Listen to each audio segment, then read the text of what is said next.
I am Bams, and I am your storyteller, and I am joined by my wonderful cast.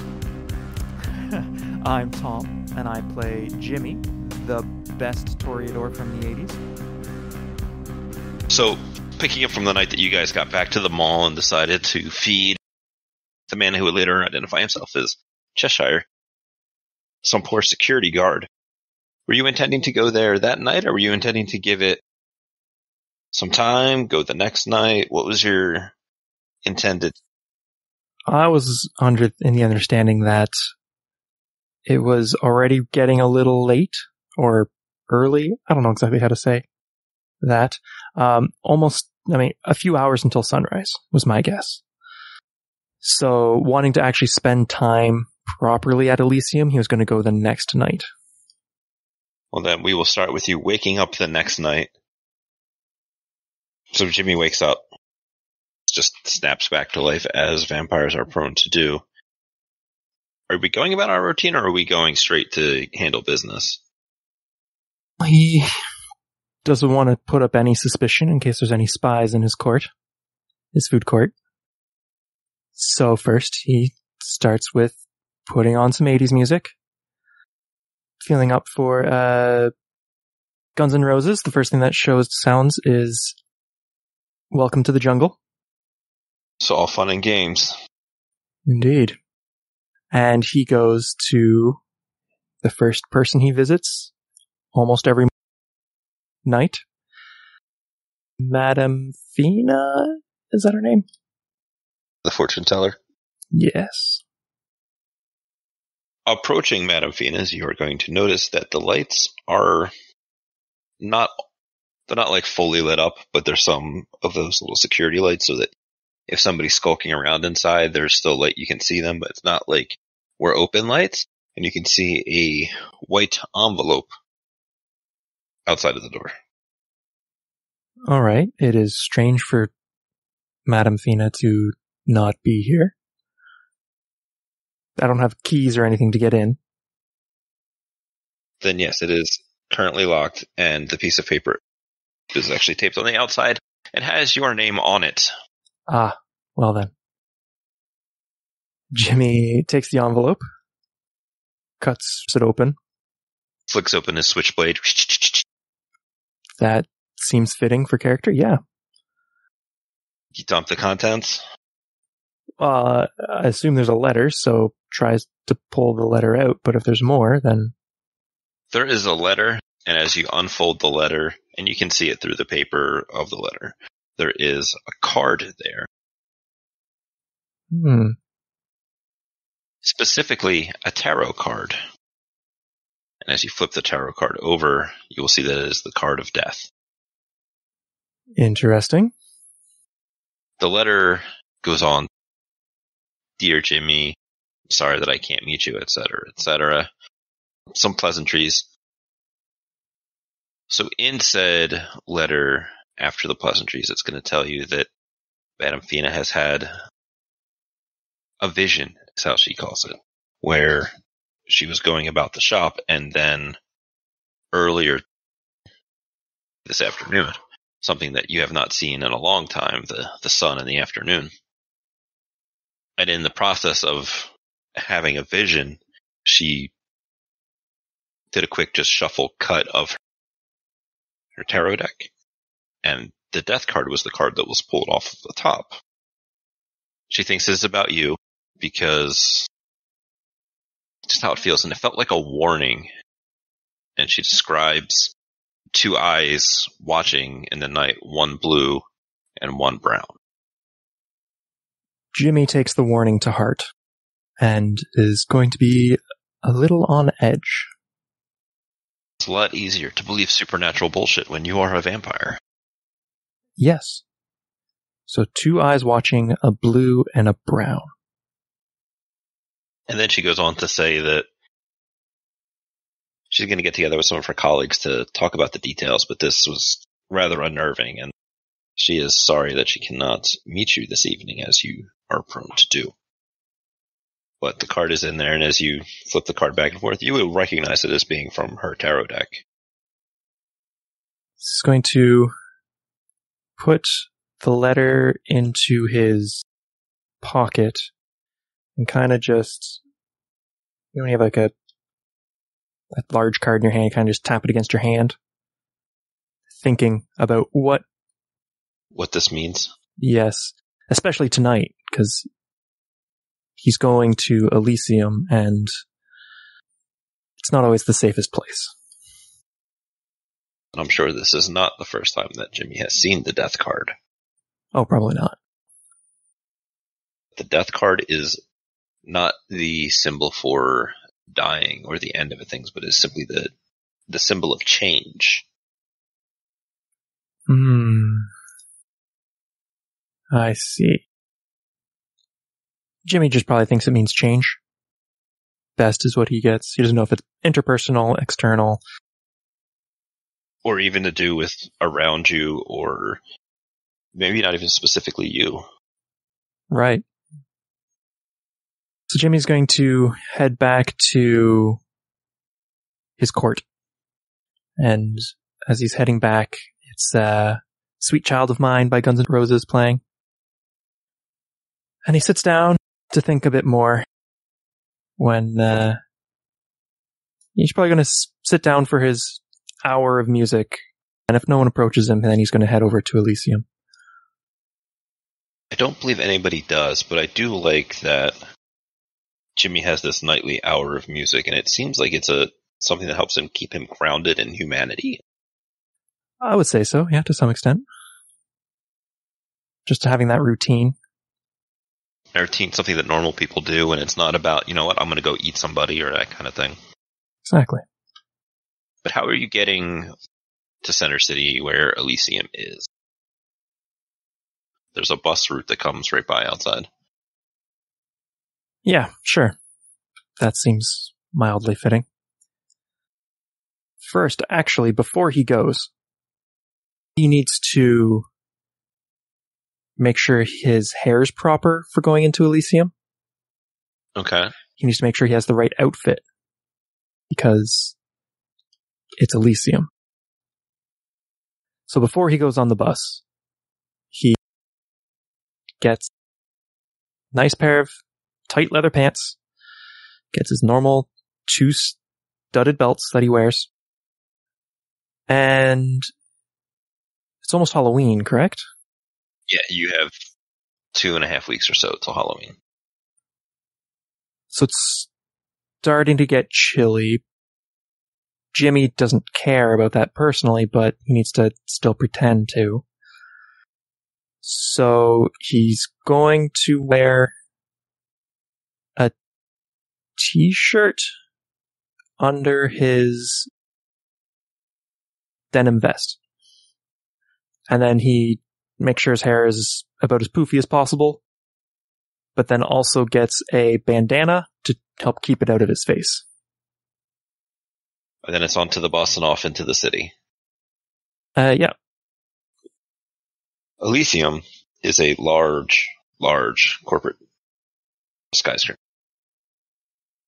It's the kind of place where a bunch of different corporate offices are in, and the people here know you, and they know that, sure, you may look a little out of place, but nobody asks you any questions, and you go in, hit the elevator button, and off you go. It's been held at other places, but right now this is where they're holding it, because they want to keep it neutral. So a couple questions, actually. Is downtown, dead after hours, after normal business hours, or is it actually things happening? It dies off, but it's still busy. There are a lot of places that never truly sleep. There are a lot of businesses that have bars and clubs and restaurants that stay open later. There are people who come in and work overnights doing this, that, the other thing. There are cleaning businesses that are come in. There is still police and security around. There is still life and activity. It's just not shoulder to shoulder crazy traffic. You can't get anywhere. Faster to walk than to drive. Wasn't sure exactly what the downtown feel of Springfield would be. But yeah, that sounds about right to me. When Jimmy's walking in to the skyscraper or office building or whatever. Yeah, so Jimmy feels a little uncomfortable in this business professional style building. Is Elysium a little bit more casual, or do they keep the proper business feel throughout normally? For the most part, it's a little more business casual to straight casual, because you're not going to get a gangrel in a suit, you know?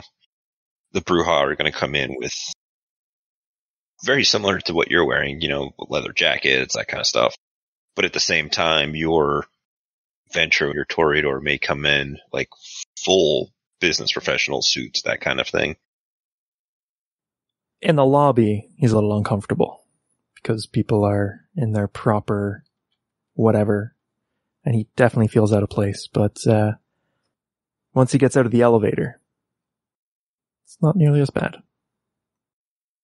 You are likely to not be the only kindred here tonight. Well, that's the plan. But needless, you arrive, and it is as you remember it.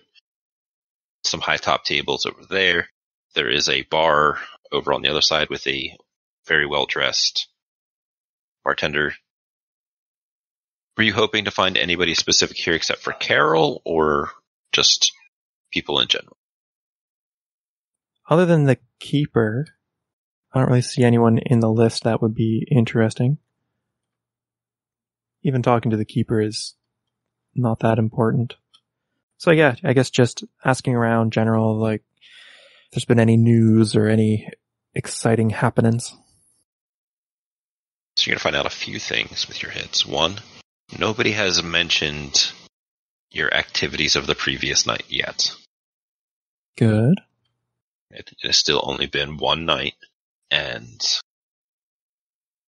who knows if they ever even fully understand what has happened. They probably know that somebody was missing, but when they find out the extent of what was done, well, we'll see what happens with that. Something that Jimmy might know already or may assume, but you will also have people that are talking to you about Carol's upcoming party. Right. Is it at her place, or is it at Elysium, or? She has a place, and you would probably know the address and stuff. If not, you are easily able to get it. It is, of course, Halloween, and she's avoiding the mandatory Elysium that the prince is holding at Halloween. Okay. There's nothing to immediately be worried about of somebody who's going to stab me in the back. There's no obvious tensions, I'm assuming. Nothing super crazy yet. So that's the key one he wants. And then the party, that's happening, I'm assuming, in a week or two. You have a couple of days between now and then to get your affairs in order before Carol's party, which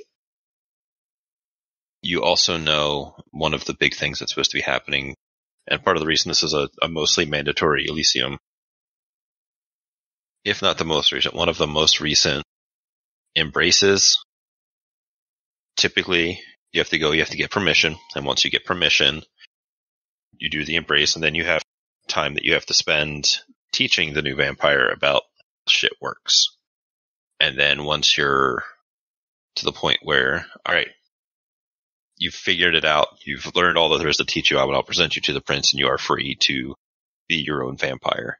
Something that Jimmy is familiar with, because I believe Carol actually taught you a bunch of stuff. Yes, she would have. This Halloween, there is a vampire that is going to be recognized by the prince and left off onto his own vices. So, kind of a big deal. Towards the northeast from where you guys are located. Right, so there's going to be another vampire around who's nearby that we might have to deal with. He's been in his fledgling stage for a little while now, and now it is his time to become a recognized member of society. Going from a squire to a knight. Exactly. So other than that, He's going to try and make small talk, well, maybe not small talk so much, but like, if there's anyone in there that he knows who's kind of a little older, who sometimes like to talk about the good old days, and try and chat them up. Trying to lead them towards, like, hey, were there any big battles in the past or big wars between different groups? As far as your Sabbat questions, are you trying to like bury your true intentions in there, or are you just like, hey, I'm curious about Sabbat? Yes, he is trying to be subtle, so I'm trying to think. There hasn't been a lot of Sabbat activity. Nobody's really got any kind of personal stories. Granted, most of the kindred here are probably in your age range. None of the big power players are here, except that you know that the Keeper of Elysium is around somewhere, as he is prone to be, or I should say, as they are prone to be. But no one really knows anything. They know that, like, New York has been a big Sabbat activity area, and then there's a couple of places in Canada that are big Sabbat headquarters. I believe Montreal, and people know that Montreal is a place that you don't go. But now that they think about it, it's like, yeah, they're kind of close, but not a lot of activity from them, at least not that was easily identifiable as Sabbat. Right, alright, yeah, so Jimmy will probably take that as a sign of it's been a long time. Would he have an idea how old Vinny is? The sheriff is definitely older than you are. Wow, I did write it down in actual age for him. Look at me. He's apparently 104. Jimmy's going to make the assumption that either Vinny was holding on to the Sabbat for someone. He doesn't know who. Maybe the prince, maybe some other person that hasn't shown their hand yet in this situation. Could also have been the previous prince. Could have, yes. So seeing as it's not a recent thing, or likely not a recent thing, he's probably just going to let it lay low and not prod too much so he doesn't raise too much suspicion. You know that there's other people that you can always ask. Yeah, Jimmy is satisfied with the information he's gotten. What would be at this bar, though? There is a number of mid to top shelf things. The Camarilla as a whole, meaning mostly the Toreador and the Ventru, are the people that pay for this. So they have nice varieties of booze that are here for some kindred who enjoy blushing and then drinking and showing off their excess and their bit of vanity. Or there are ghouls that come here to handle business for their much more busier and important kindred domitors. Yes, that makes sense. However, if Jimmy is hungry, you do also know that you can slake some hunger here. Jimmy's fine. It's a more personal thing than for Jimmy, because I wasn't expecting alcohol. Jimmy enjoys a few craft beers every once in a while. He does.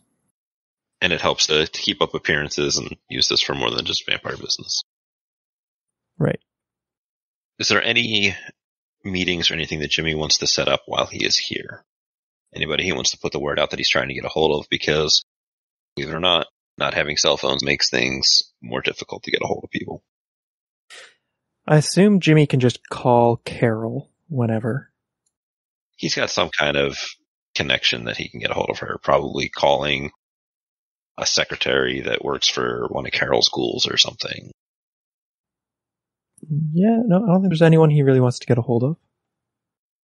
Is there anywhere else you wanted to go, or are you just going to roll out? Hop on the bus back home, hanging out for a while? Yeah. But he tries to remember if there was anyone that stood out that he was talking to that had one brown, one blue eye, if that was possible. He doesn't think he was seeing anyone, but now that he is back on the bus, he forgot that he wanted to keep an eye out for eyes. And he didn't, so he's trying to recollect if he saw anything with eyes. He's taking the warning a little too literally. Running back over his memory of the situation and the events, he doesn't remember anybody. Like, sure, people would have different colored eyes, like, that guy's blue, green, brown, all shades in between, but you don't remember anybody with one of each. Right. Okay. He remembers when he puts his hands back in his pocket and he feels the card in his pocket. And he starts playing with it, tapping it on his hand as he's thinking. An annoying tapping sound that people around him might actually find annoying, but he doesn't clue in because he's thinking. He's lost in his own head. There are other people on the bus that are just trying to get through their nights, people that are getting off work, people that are heading to overnight shifts, people that are just don't have anywhere better to be and are just avoiding the cold by sitting on the bus. And if there's no interruptions, Jimmy will head back to Paradise. You arrive a little bit later. Coming into the mall proper, looking around, you notice that there's not nearly as many people around in this area as you are expecting. Going down the hall, the main thoroughfare of the mall a little bit, you're going to notice some commotion on the second floor. And as you continue to walk, you're going to see a shrouded figure in your little food court that you recognize. There is a young man, late teens, early 20s, in one of the darkened booths in this food court that is trying to not be seen, but not like hiding underneath something, just slinking away. You recognize him as Roach. You know that he is the ghoul to Baron Walter. And he is hanging out by where you make your home, which is usually what happens whenever Walter wants to speak to you. He sends his ghoul goes and fetches you, but then looking back from him to the commotion upstairs, you catch a little bit of the conversation about them finding a body. Fuck, okay. So, who's close? Would Roach be closer or talking upstairs? You rolled a bunch of hits. Either one can be closer as you come into the situation. And it doesn't seem like the ghoul has spotted you yet. Jimmy's gonna walk up to Roach. Jimmy's gonna put his arm around Roach. And go, "So Roach, how's, what's happening?" Pointing upstairs. He will flinch away from you as you sit down, but then he can't get away from you. You're quite literally on the food chain higher than him. But he was like, "Guys, just waiting for you," and he'll point up there is that they found a body, and you know who he's not going to be happy about that. Bodies raise questions. You know that he means the Baron. I'm assuming you're here because the Baron wants to see me. Is it about the body, or has he not found out yet? It's about the body. He's not happy. I found out, and I let him know, and then he told me to come and find you because you're supposed to be keeping an eye on this place, and that's the dead bodies. We're not keeping an eye on this place. You're absolutely correct. I will, I'll be sure to see to it. Do, mortals know about it? Or is it only, well, I guess there are mortals out there, but, He taps his finger on the table. Did Baron want to see me, or just give me this warning? We should probably go see him. He's gonna be mad. It's typical state. He's a very busy man. He's very important. You should not be mean to him. Do you mind if I just head upstairs and ask questions there for more details before, I've given the message. I'll meet you at his building. Thank you. I'll meet you there shortly. And he gets up. He fast power walks away from you, looking back over his shoulder, very skittish. Jimmy stands up abruptly, heads upstairs. And coming upstairs, you're going to see a small gathering of people, a bunch of the people that are usually all spread out about the mall. Reminds you of the old days, seeing this many people in a small area just kind of huddled around talking. But they're laying behind one of the planters. They've kind of slid the planter aside a little bit. The tree in it long since given up the ghost. There is one of the many worse off people that call this mall home. One of the ones that's real bad into drugs and is laying there. He has been stretched out. You can see that his pockets are turned out. Not that he would have had much in the first place. But his neck is completely twisted around. Oh, well, fuck me. I'm assuming none of you guys here did this. A couple of the people will turn as they hear you and and they'll point over to one of the guys. They found him maybe an hour ago. Fuck. Did you, anyone know his name? He looks around. They all begin to start looking around. At which point you'll see one of your watchmen come back down your way. He comes out from the side alley. He's putting his phone away and just kind of scratching at his head a little bit. He sees you. He comes right over. He's like, "Hey, man, this is fucked." Yeah, it is. Do you know who it is? Do you know his name? Because I don't.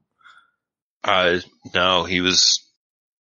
And then some of the people, I don't know. He was, he just kind of came in and hung out, which is not unusual for people who are real bad on drugs to do, because it is shelter in a way, right? And there are other people here, and there are people here who do sell drugs. But people come, people go. At the moment, nobody has a name for this guy. He doesn't have a wallet or anything. Your watchman's like, I was looking around to see if I could see anything, but I didn't really see anything out of the ordinary. Yeah. Okay. Jimmy stops, thinks for a moment. All right. Anyone who has any news or sightings about this, let me know. A lot of the conversation comes grinding to a halt, and everybody pays attention to you, and they begin to hang on your every word as you tell them to let you know anything that they know. Yeah. And remember, everyone, stay safe. I don't like seeing death on my doorstep. No, this is bad. And there's Jimmy's been good to us. Got to do this for him. And we all, we need to work together. If we see, yes, we have strange people coming in and out all the time, but we need to, the police don't help us, so we have to help ourselves. Keep more alert than usual. I don't want a mugger who's willing to do this is frankly disgusting. So, stay safe. These mortals are loving every little bit. Let's see if you can come up with some extra juicy bits. What kind of extra bits would you like to know? Not immediately, but these people will do what they can for the greater good and helping out Jimmy. So I guess it's more of keep an eye out for new people. Sure, so you just want them to be on the lookout for... I'm assuming Jimmy's watchmen are kind of known in the area. Jimmy will make it clear that let them know if anything suspicious happens, or myself if I'm around. They will be able to contact me on my pager if it's important enough. They're we'll see if we can find anything out, see if anybody knows him, see if anybody's seen anything. And everybody's super into... If there's any eyewitnesses, I would love to see them and just ask them what they saw. He'll remember to, and he sees Art next, but other than looking at one of the obvious cameras and kind of waving at it and like trying to get his attention, you'd have to go to the pawn shop. Going to the pawn shop before going to the Barrens? Yeah. Well, he's in the mall, so it's, you can make the argument it's on the way. Yeah, I was going to go to the pawn shop and make a call to Art, but I'm assuming Art doesn't answer? You could probably leave a message of just like, right. Hey, need to talk about a thing. For all you know, he's in some sewer somewhere doing some Nosferatu business. Right, because there wouldn't be cell signal in the sewers. Just one more reason cell phones aren't that important. I don't get it. Right. Jimmy leaves a message for Art on his cell phone. I'm hoping to check out some footage of tonight. I have a suspicion the new stray cat around may have left us a present. That's very appropriate. And is the pawn shop owner, what's his name? Is he there? Sal. Right. He's there. Jimmy will go, I'll be back tomorrow night. I think I got some money to try and get my car up and rolling again. So if you can maybe start looking for some more parts, that'd be great. Yeah, give me a list and I'll take care of it for you. Yeah, I'll be by tomorrow night with a bunch of stuff I think you're gonna love and a list. Makes a few pleasantries with you and is happy to let you go. Jimmy is not happy. You might even say he's upset. About the body? About the body. Yeah. Damn this thing. Did he want to investigate things firsthand or just go with what the people have told him about what they think happened? Oh. If you're letting me do that, It's something you could have easily done. Yeah, I guess he would have checked the body. I'm assuming a ripped off, a ruined neck was a likely Cause of death? Cause of death. One would assume. But yeah, he'll check out the body. You can get down, you can twist his head back around so that it's facing the right direction. You will notice all kinds of little breaks in his skin as you do, where his neck was violently and suddenly spun. Bits of his vertebrae in there, jabbing into it, making little perforations in his skin. But when you set him back to normal and give him a really good look over, you will notice that there are two that look very similar to what Jimmy would be familiar with.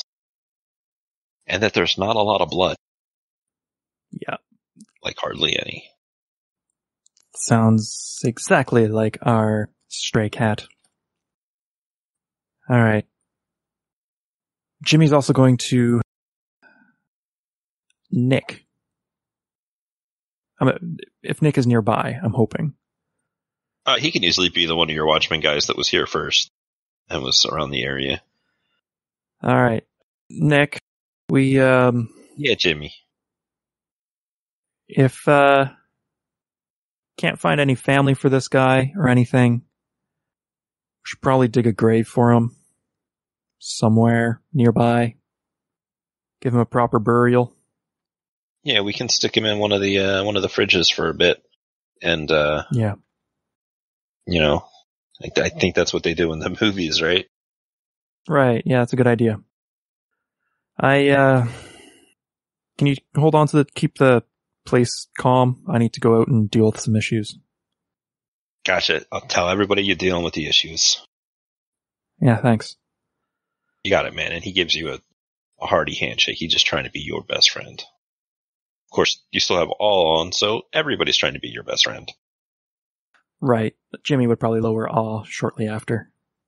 Of course. And heads off to the Baron. Takes you a couple minutes. You gotta walk out of the mall. You gotta go across the street a little bit. There's a tenement building that is being rented out to people that are, Section 8 would be calling it generous, but it's better than nothing. Roach is waiting outside and is not exactly excited to see you, but is happy that he will not be getting in trouble when you arrive. All right. Roachy boy. Yeah, Jimmy, you ready to go see the boss? Ready is a little too eager, but let's go. And he will lead you inside the building, down the stairs into the basement, and then up to a reinforced door that some kindred are fond of. It's a little out of place, but, when you want to make sure that you're secure, because Walter is not the kind of person that will be running places quickly. Right. Pushing open the door leads to what starts off as a boiler room that goes back into the other side of the building. Roach walks in, he goes up to a second door that's in there, opens that up, and then that leads you into Walter's main room, where you can see a couple of TV screens that are going, and a very large chair that is housing the man himself. Walter is a short man at about 5'2", but he is a very wide man at about 5'2". He slants to the one side, his left leg being much larger around than his right, and his left arm is also longer than it should be.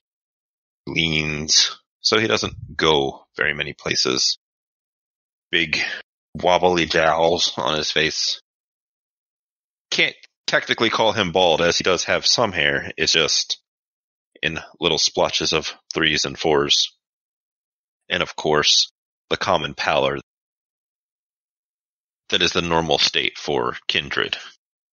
And he is watching a lot of garbage TV and browsing the internet at the same time. Baron Walter, I hope your couch is treating you well. And he is sitting on the couch, as he is a very wide man. An arm will come up and wave you around to the front, because he's not gonna turn to see you. I'm guessing you've heard the news. Jimmy, I thought I could trust you to handle them all for me. And you can. So, I was at Elysium when this thing happened, because I had suspicions of other kindred imposing on our territory, and I thought I'd ask around there for some stuff. It appears they may have taken advantage of some of the people in the mall while I was away. There's a dead man, Jimmy. That's not good. His eyes don't leave the screens in front of him. I have asked Art to do some checking on the footage that he has to see if we can track down who did it. But I did see bite marks, so it is likely a kindred that I believe I've seen skulking around. I haven't been able to talk to him. When you say bite marks, he stops clicking around on the web pages that he's looking at. And he actually turns his head, and his neck's kind of roll, and you'll see some roaches, bed bugs, small parasites that kind of surround you in here, come out from underneath the folds of skin.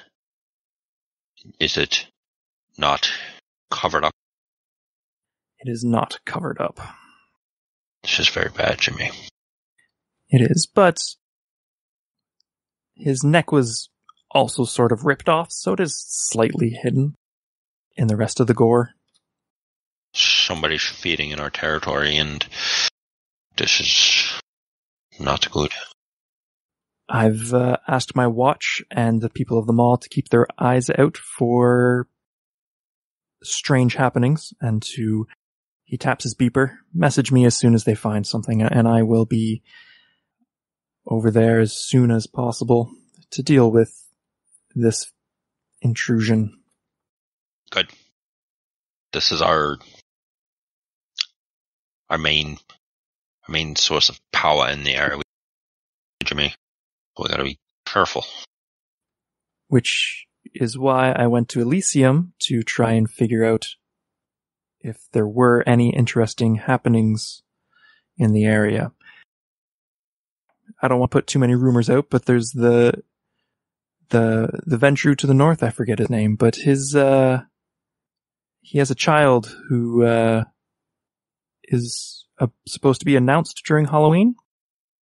Yeah, Elysium. I have to make that Elysium. And his eyes kind of visibly drift off as if he is thinking about something else about that he's got to do at Elysium. My current theory is it's someone who hasn't learned our ways, and that would be someone who hasn't properly yet. So there's Ventru, they're very particular with their feeding. Oh, that's true. Something. Could be why he came all the way down here to our turf. That's true. It was a junkie. They're usually not wanting junkies. Everybody has their own. And Roach comes over, and Walter puts his arm around Roach and just pats him a little bit on his back. I'm doubling down on our searching of the area, and I hope to catch this breach as soon as possible. Good. Get rid of the body. Nobody should come looking for him as long as the sheriff and his goons don't find out. I already asked my watch to begin digging a grave. Good. Get rid of it. Other than that, grody news. How's life here in the boiler room? Fine. Nothing. Everything's under control. Always under control. He starts moving some stuff around on his little desk that he has, like keyboard, mouse, a couple of TV remotes. There's nothing else, Jimmy. I'll carry on. You have a lot of work to do, very important work, and he waves a sausage finger at you. Yes, I'll be sure to inform you when... Well, if things get worse, I'll inform you. If you don't hear from me, everything's swimmingly wonderful. Good. I look forward to not hearing from you. And I, you. And Jimmy turns around and heads off. Is there anything else you want to do as you go back about your business to look around, or... No, there's nothing really. Still, yet, change for the worse. Is this what the death card was about? Only time will tell. Cheshire Cat does have, just eyes floating. Been known to. Or the rest of tonight, Jimmy's going to try and keep things calm, keep people just not scared, not overreacting. And then he can squeeze a look at his card to see exactly what parts he needs and makes a list. And then, hopefully, get those things ordered. Also, Jimmy wants to try and not get Cheshire noticed, like brought to light that it was Cheshire, because that's who he believes it is, and wants to try and place the murder on another kindred that's not in his domain. So he's going to be thinking about that a little bit, of like, who can he throw under the rug? I love it.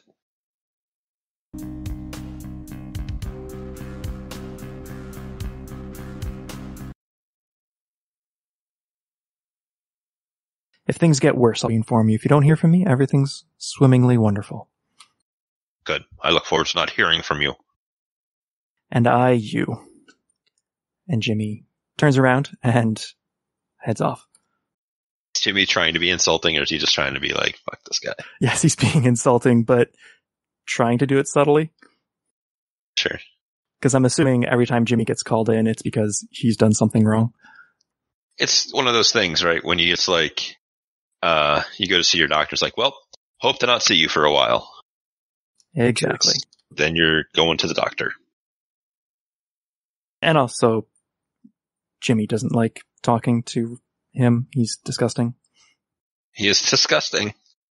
He's a terrible person.